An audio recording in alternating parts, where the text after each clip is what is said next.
over the course of 4 or 5 years, kind of leading up until COVID. And we grew from 2 people in a little 10 by 10 co-working space to, I think at our peak, we had 15 or 16 people. I left American Capital and, we were 2 guys in a little co-working space in Arlington, Virginia.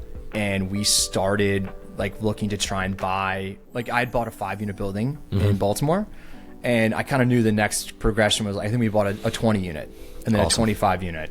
So we kind of did that. I mean, we started to build from there and we accumulated 26 properties, for a couple thousand units, over the course of 4 or 5 years, kind of leading up until COVID. And we grew from 2 people in a little 10 by 10 co-working space to, I think at our peak, we had 15 or 16 people. Were you investing still just in Baltimore or in different markets? We were strictly mid-Atlantic, Baltimore, DC, and Virginia. Okay. That was it. And we had a pretty good mix of, and we had 1 or 2 things in Baltimore, but it was actually Maryland. We had some stuff in Howard County. We had some stuff in Prince George's County.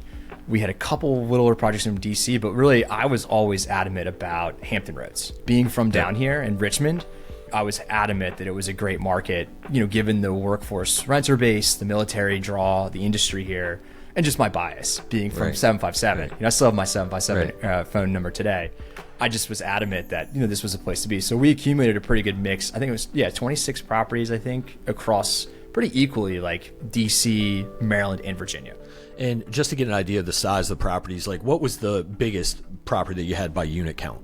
Oh, we had a couple in the 150, 200 range. Okay, cool. Yeah. Awesome. Yeah, I mean, the last thing we did was kind of, again, we got fortunate enough to buy something pretty unique in Virginia Beach. This is probably the coolest deal that we could talk about from that era, where there was a family that had built 2 different communities a mile apart from each other. It was a 62 townhomes and then another 120 garden style. And they were located a mile from each other, different names, kind of different look.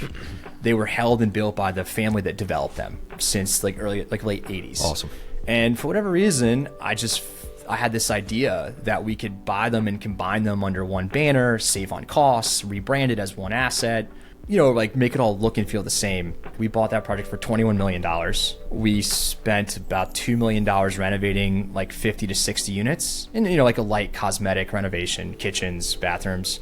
And, at the kind of the peak of the COVID frenzy of multiples and cap rates, I think it was a 4.0 cap rate. We sold that project for $32.5 million.